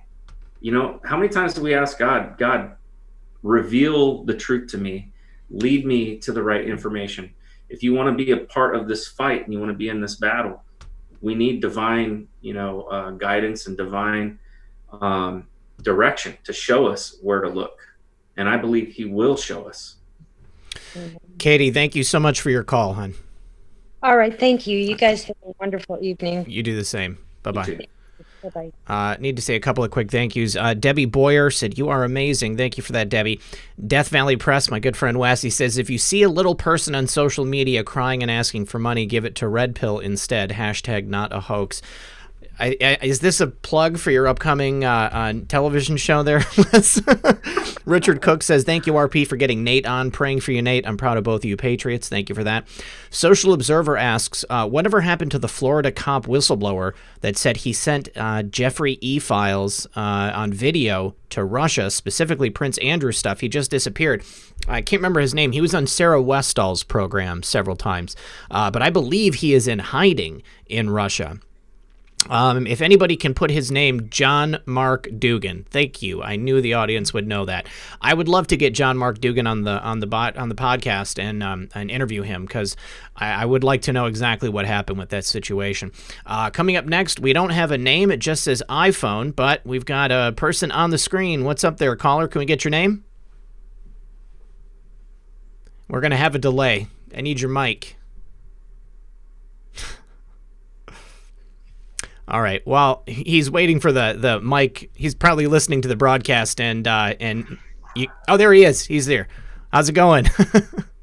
Good. Can you hear me? If anybody, turn off the stream in the background. Just mute that. And what's your name? Sean Anon. Oh, Sean. What's up, buddy? Not much. How you doing? Not too much. What's your question for Nate? Is Nate in the house? I can't see him. Yeah, I'm here. How you doing, Nate? I'm doing good. Well, first, man, I gotta tell you, I'm a huge admirer, and I think you should really know your courage alone has encouraged myself to do more and to play my part as well. And I'll keep it short. I just had one question. Have you at all considered that the raid they did on you could have been a means of protecting not only the information, but more importantly, to protect you and your family? Yeah, on that note, I know that Q had posted something in regards to that, and I do think that that it's possible. I don't think though that the agents that came here knew that. I don't think. I think they were sent here maybe to do the raid, and maybe the U.S. attorney who sent them knew something, and who knows. But what I will say this though is that the lead agent, the special agent in charge, not a good guy. I mean, this guy came after me, came after my family, came after my friends, my neighbors, tried to basically set me up, tried to get somebody to try to collect information on me. It was despicable what he did, and so I think it's possible that there were good guys and bad guys at the raid. There was a story that came out by the conservative treehouse, and to me, it's kind of like the closest that I can, figure is what happened, which is that there were good people that were sent here to get custody of the information, to collect it, and get it out of my hands and make it very public, so that way, that way the Clintons and everybody else knows I ain't got nothing. So why would you come after me? Because you're just going to expose yourself unnecessarily. I got nothing that I can show, and I don't even have it. So that might be part of it. But the other thing is it also suspected they also suspected that there may have also been other people who were here who wanted to get a peek at what I had given to the House and the Senate, and people who weren't good people. So, I really don't know. It would be speculation, but I can say for certain, without any doubt, it was not a raid like Roger Stone's. They didn't come busting through my door, and I wasn't arrested. It was a friendly, type of thing. But like I said, the special agent in charge, man, he really came after me like a dog, a hound going after a bone, and it was really, it really caused a lot of pain in my family, and a lot of trauma unnecessarily. Yeah, I could tell. Well, that's it. I'll keep it short, and maybe we can end it on this. What red pilled you in the beginning to what's going on and everything? And I'll leave it at that, and I'll say thank you very much. Very much appreciated, man. All right. Thanks for your call, Sean. Appreciate it, buddy. That's a good question. It depends on how far back you want to go, Nate. I mean, this is something we've talked about before.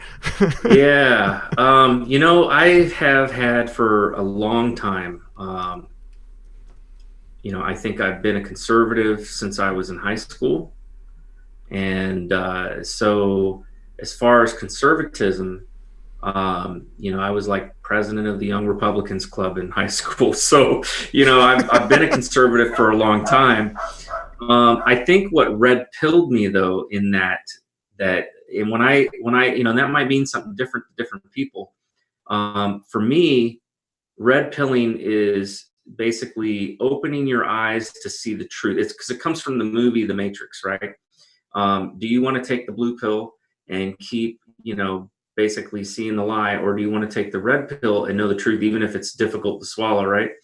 I was in I remember I was at I was at Humboldt State University, and I was sitting in on a class that my girlfriend at the time, my wife now, was taking.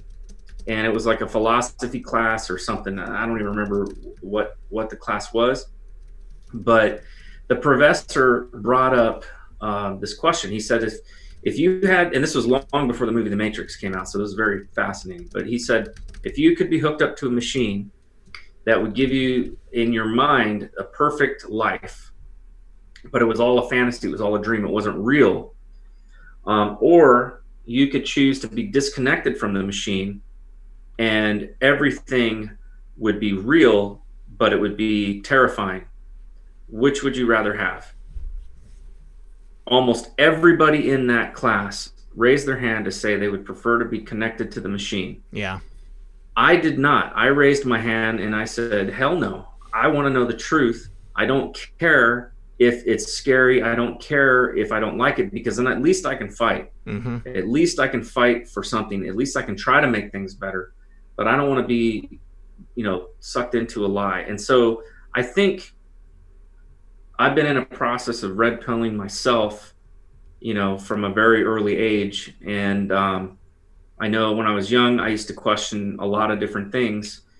And I've seen and experienced a lot of spiritual things that quite frankly, that defy science, that defy, what I would say the majority of the world, probably, how they see things. And, and I'm talking about like angels and demons and, yes, and that type of thing. So, for me, knowing that there was an alternate reality that we're not necessarily aware of has been a part of my life since I became a Christian at 16. And so I've known about a lot of these things that we don't understand, and about things that we things that are not common or normal, so to speak. Sure. I don't believe, though, that just because I've experienced those things, I'm an expert in any of them. And so I think what's important is having humility to realize that we don't have all the answers. And even if we are red-pilled, we may only be partially red-pilled. There might be more, I think, as a process. There might be more that we have to come to grips with. And maybe we're not ready for that yet. Maybe that's why God hasn't allowed us to see that yet. But I do think it's a process. So I can't really pinpoint a specific time. It's happened multiple times throughout my life. Right. I mean, there's different stages to it, I mean, for many people, it does happen over, many, many years. Now, I do want to say that the email for John Mark Dugan that was put into the chat, jmdgn@mail.ru, it bounced back to me, so that is not a good email address. I also forgot to say hello out loud to Roseanne Barr earlier, because it looked like everybody was saying hi to Roseanne, and I didn't see her in the chat, but it seems like everyone said she was in the chat. So Roseanne, if you're still there, thank you for checking in with us tonight. I need to also say thank you to Baby Yoda. He said, thanks, brother. And Chris Hawkins. Nate, thank you so much. I'm just blown away. Humble warrior, just like my brother RP and many others on Table of Titans, Kate Awakening, Edge of Wonder, BCP. We all play a much bigger role than you think. Pray. And look at that, like divine providence. Chris Hawkins is actually the next caller. Chris, as soon as you get that microphone up, buddy, we'll get your question for Nate. And Seabass says, I'm being demonetized for my comments on here. Anyway, bless you for your bravery. Seabass, I don't know what you mean. Were you unable to send a super chat until that time? But I don't know. Thank you very much anyways for that. But Chris, we need to get your microphone working. We've got still over 4,700 people in the chat, you guys. I want to say thanks for sticking around with us through this whole thing. Chris, there he is. What's going on, bud? Maybe not. Nate, thank you to you especially for being able to be here with us tonight. I know you've had a very busy schedule the last couple weeks, and appreciate you coming on the show every time. Means a lot. Really appreciate the information that you give us, the perspective that you bring. And Chris, are you there, buddy? I got video, but I don't have audio. No audio. Check my mail from Haterproof. Okay, we'll see what it says. There we go.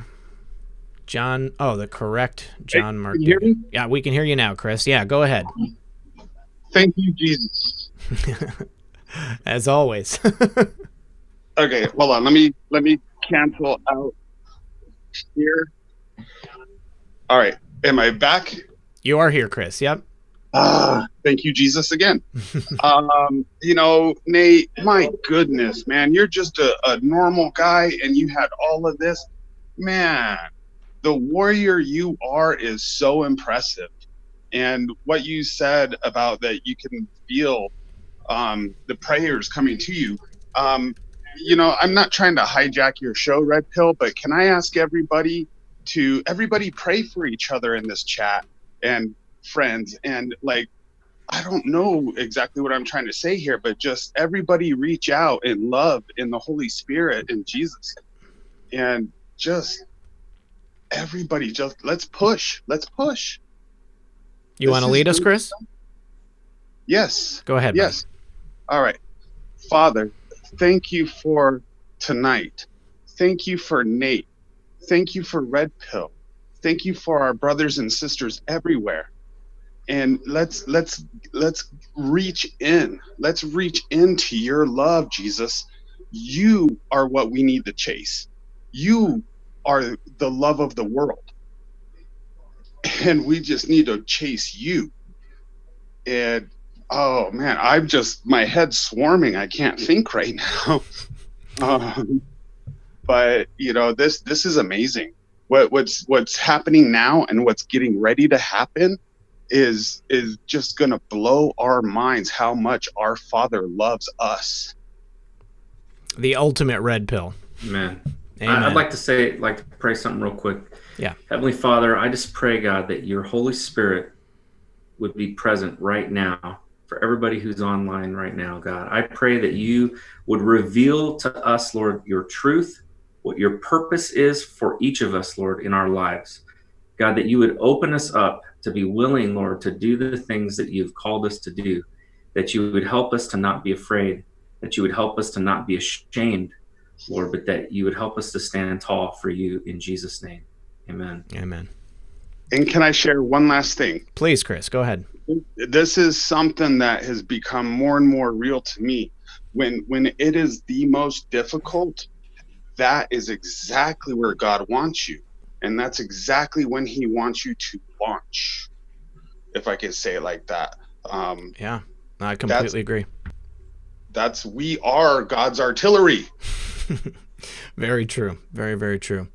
All right, Chris, thanks for calling in again, buddy, and I appreciate the prayers. All right, man. Thank you, guys. Thank you so much. Talk to you soon. Yes. All right, let's see. We got time for just a couple more callers. Next caller, you're coming up next. And can we get your name? It's Michael. Michael. Okay. Michael, can you mute the stream in the background, buddy? And then real quick, what's your question for Nate? I spoke with you before on a couple live streams. I'm curious if he's securing himself. We just found another whistleblower with 2 bullets to the back of the head, and I think it's important that he takes every precaution to make sure that he doesn't end up Epsteined. We continue this fight, but yet unfortunately, it seems that our GOP members get shot at in baseball fields over and over, and Antifa beats us with locks and everything else. I just wanted to make sure that he's taking care of himself. And I sent you an email just now and talking with you a little bit about have you thought about doing stuff on the radio? Have you reached out to actual broadcasting over radio stations? But I'll keep that separately between you and I and see if I can help you in any way. But awesome.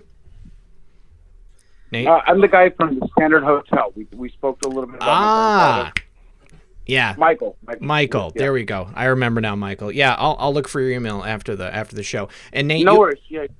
Nate, you had said before that there's nothing official, but you feel that you are protected in a manner of speaking.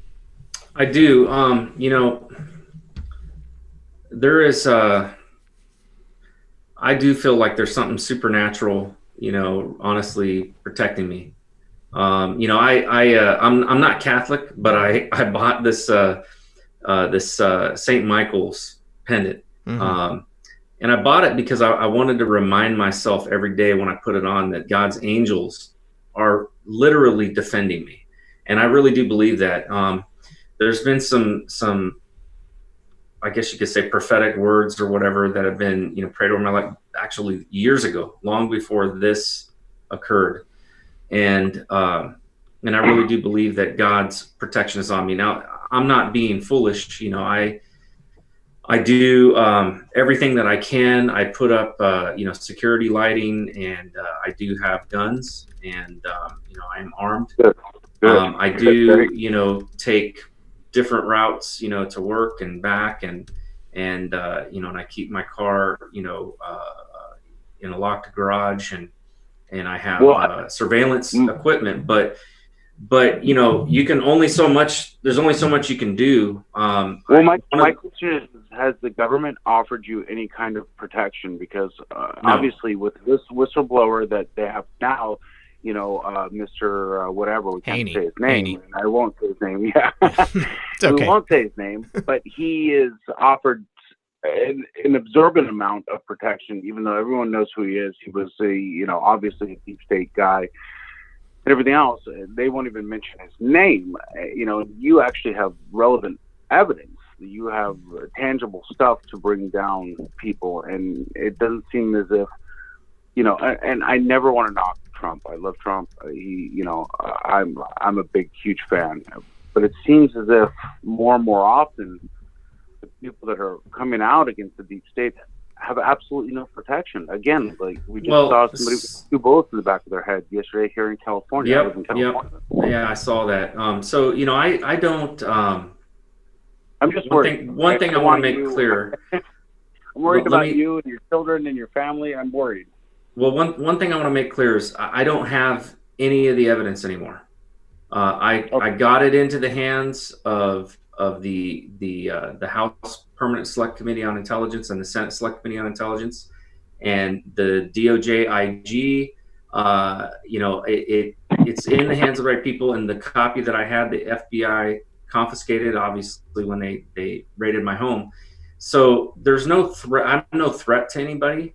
There's nothing for me to testify about because I didn't see anything other than the evidence, which they now have. Well, and they had all along.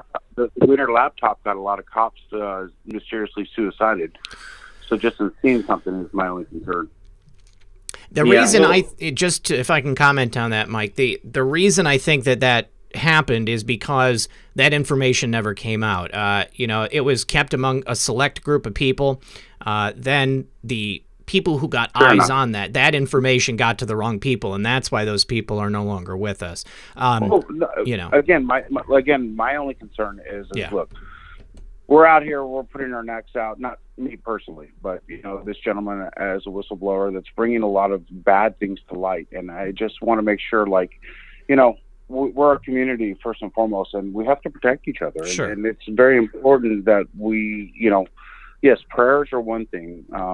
But man to man or woman to woman, you know, just blockades and making sure that we're okay is utmost importance. I mean, I don't, again, want to see anything horribly happen to anybody that truly wants to help our country, because all of us are here just simply enough the truth. That's all we want, is the truth. Right. We don't want anything more, anything less.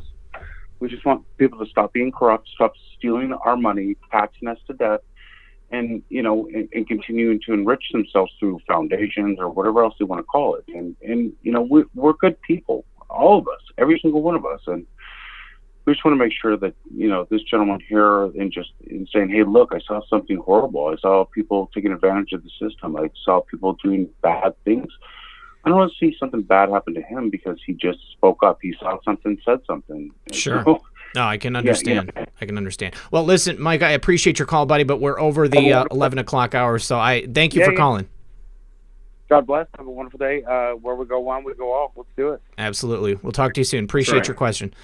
All right. So, guys, I just want to say a quick reminder. I'm going to be on RDoc's channel here in a few minutes. I'm going to drop the link to his stream right there. This is actually streaming simultaneously on Patriot News and Space Shot 76. That is the link for Patriot News right there. Nate, I want to say thank you to you. I want to say thank you to all of my moderators and everyone who is here tonight. Baby Yoda said, love you, Red. Nicolette Ellis, thank you for that. Heather Sweenor, good stuff. And Mike Q, finally, the light keeps shining in the dark, and the dark has never put it out.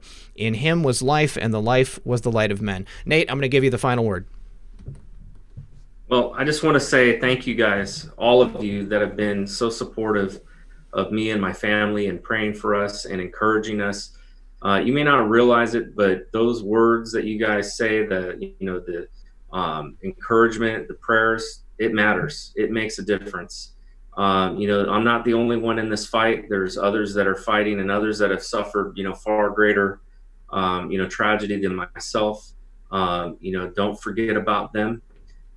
You know, the Flynn family has been through a lot. And so keep them in your prayers as they're fighting this fight, because they're still fighting this legal battle. Thank you guys, and God bless, and good night. All right. Thank you to everyone once more. Appreciate you being here. Don't forget to tune in tomorrow at 7 p.m. Eastern Time for Comfy Sunday with myself, Methods, Conscience Abe, and C's in Pixels. As always, this has been Red Pill 78. I am the Corruption Detector, and this was your Red Pill News for Saturday Night Livestream. Good luck, everyone, and God bless.